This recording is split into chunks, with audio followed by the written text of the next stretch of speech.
বিসমিল্লাহির রহমানির রহিম। আসসালামু আলাইকুম। আলহামদুলিল্লাহ। পত্রিকার পাতা থেকে ধারাবাহিক আয়োজনে সকলকে স্বাগত জানাচ্ছি। পবিত্র মাহে রমজান উপলক্ষে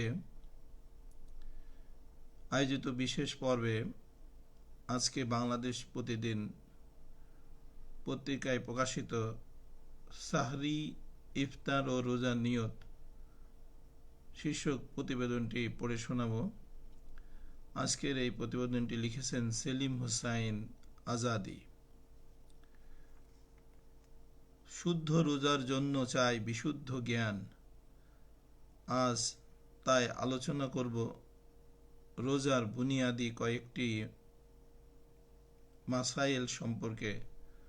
সূরা বাকারার 185 নম্বর আয়াতে আল্লাহ তাআলা বলেন, তোমাদের মধ্যে যে ব্যক্তি মাহে রমজান পাবে সে যেন সিয়াম ব্রত করে।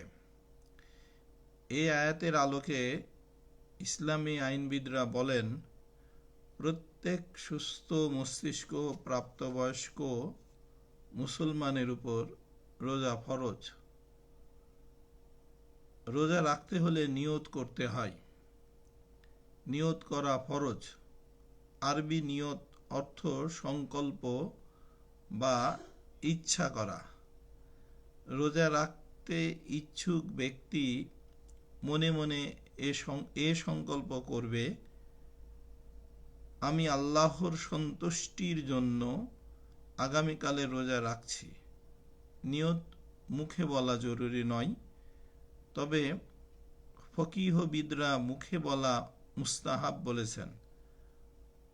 বুখারীর বর্ণনায় রাসূল সাল্লাল্লাহু আলাইহি ওয়াসাল্লাম বলেছেন, সব আমল নিয়তের উপর নির্ভরশীল। ফকিহবিদরা বলেন, মাহে রমজানের রোজার নিয়ত রাতেই করা উত্তম।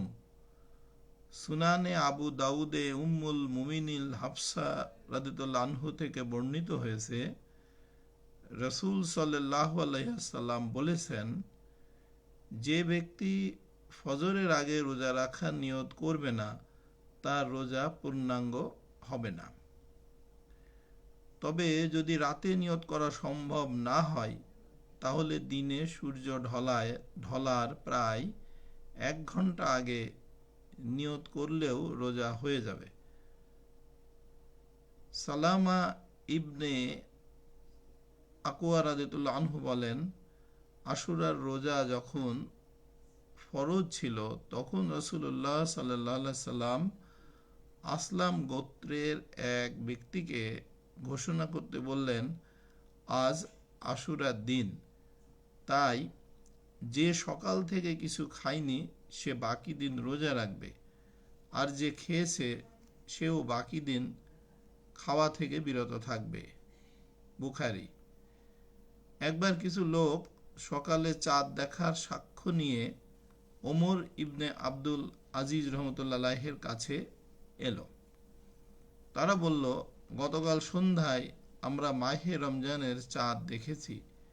এই কথা শুনে ওমর ইবনে আব্দুল আজিজ ঘোষণা করলেন, যে সকাল থেকে কিছু খায়নি সে বাকি দিন রোজা রাখবে, আর যে খেয়েছে সেও বাকি দিন না খেয়ে রোজার মতো কাটিয়ে দেবে। প্রতিটি রোজার নিয়ত আলাদা আলাদা করতে হয়। একত্রে পুরা মাসের রোজার নিয়ত করলে তা যথেষ্ট হবে না। রাতে রোজার নিয়ত করলেও সুবহে সাদিক পর্যন্ত পানাহার জায়েজ। এতে নিয়তের কোনো ক্ষতি হবে না। নিয়তের সময় শুরু হয় আগের দিনের সূর্যাস্তের পর থেকে। যেমন বৃহস্পতিবারের রোজার নিয়ত বুধবার দিবাগত রাত তথা সূর্যাস্তের পর থেকে করা যায়। বুধবার সূর্যাস্তের আগে বৃহস্পতিবারের রোজা নিয়ত করা যথেষ্ট নয়। সাহরি খাওয়া সুন্নত, পেট ভরে খাওয়া জরুরি নয়। 1 ঢোক পানি পান করলেও সুন্নত আদায় হবে। মুসলিম শরীফের হাদিসে রাসূল সাল্লাল্লাহু আলাইহি ওয়াসাল্লাম বলেছেন, তোমরা সাহারি খাও, কেননা সাহারিতে বরকত রয়েছে।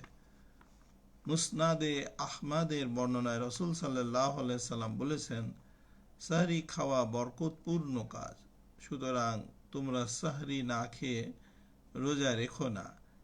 এক ঢোক পানি দিয়ে হলেও সাহরি খেয়ে নিও। যারা সাহরি খায় আল্লাহ তাআলা তাদের উপর রহমত বর্ষণ করেন এবং ফেরেশতারা তাদের জন্য রহমতের দোয়া করেন। ফিকহের কিতাবে লেখা আছে, সুবহে সাদিকের কাছাকাছি সময় সাহরি খাওয়া মুস্তাহাব, তবে এত দেরি করা মাকরুহ যে সুবহে সাদিক হয়ে যাওয়ার আশঙ্কা হয়। মুজামুল আসওয়াতে আব্দুল্লাহ ইবনে আব্বাস রাদিয়াল্লাহু আনহু থেকে বর্ণিত হয়েছে, রাসূলুল্লাহ সাল্লাল্লাহু আলাইহি সাল্লাম বলেছেন, দ্রুত ইফতার করা এবং দেরি করে সাহরি খাওয়া পূর্ববর্তী সব নবীর সুন্নত। মুসান্নাফ আব্দুর রাজ্জাকে আমর ইবনে মাইমুন আল আউদি রহমতুল্লাহ থেকে বর্ণিত হয়েছে, সাহাবীরা দ্রুত ইফতার করতে এবং দেরি করে সাহরি খেতে পছন্দ করতেন। সূর্যাস্তের পর দেরি না করে সঙ্গে সঙ্গে ইফতার করা সুন্নাত। বুখারীর বর্ণনায় রাসূল সাল্লাল্লাহু আলাইহি ওয়াসাল্লাম বলেছেন, যতদিন মানুষ সূর্যাস্তের সঙ্গে সঙ্গে ইফতার করবে ততদিন তারা কল্যাণের উপর থাকবে। এক্ষেত্রে মাগরিবের নামাজের আগে ইফতার করা সুন্নাত।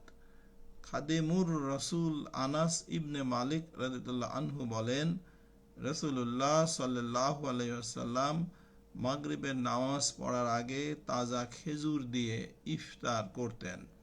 তাজা খেজুর না পেলে শুকনো খেজুর খেতেন, আর তাও না পেলে এক ঢোক পানি খেয়ে ইফতার করতেন। খেজুর দিয়ে ইফতার করা মুস্তাহাব। খেজুর না পেলে পানি দিয়ে ইফতার করবে। আনাস ইবনে মালিক রাদিয়াল্লাহু আনহু থেকে বর্ণিত, রাসূলুল্লাহ সাল্লাল্লাহু আলাইহি সাল্লাম বলেন, যার কাছে খেজুর আছে সে খেজুর দিয়ে ইফতার করবে, খেজুর না পেলে পানি দিয়ে ইফতার করবে, কেননা পানি পবিত্র। এই ছিল আজকের আলোচনা। ইনশাআল্লাহ আগামী কাল আবার পবিত্র রমজান উপলক্ষে বিশেষ কোনো প্রতিবেদন নিয়ে আবারও আপনাদের সামনে হাজির হব। ততক্ষণ পর্যন্ত মহান আল্লাহ রাব্বুল আলামিন আমাদের সহায় হন, সে প্রত্যাশা ব্যক্ত করে আজকের মতো এখানে শেষ করছি। আসসালামু আলাইকুম ওয়া রাহমাতুল্লাহ।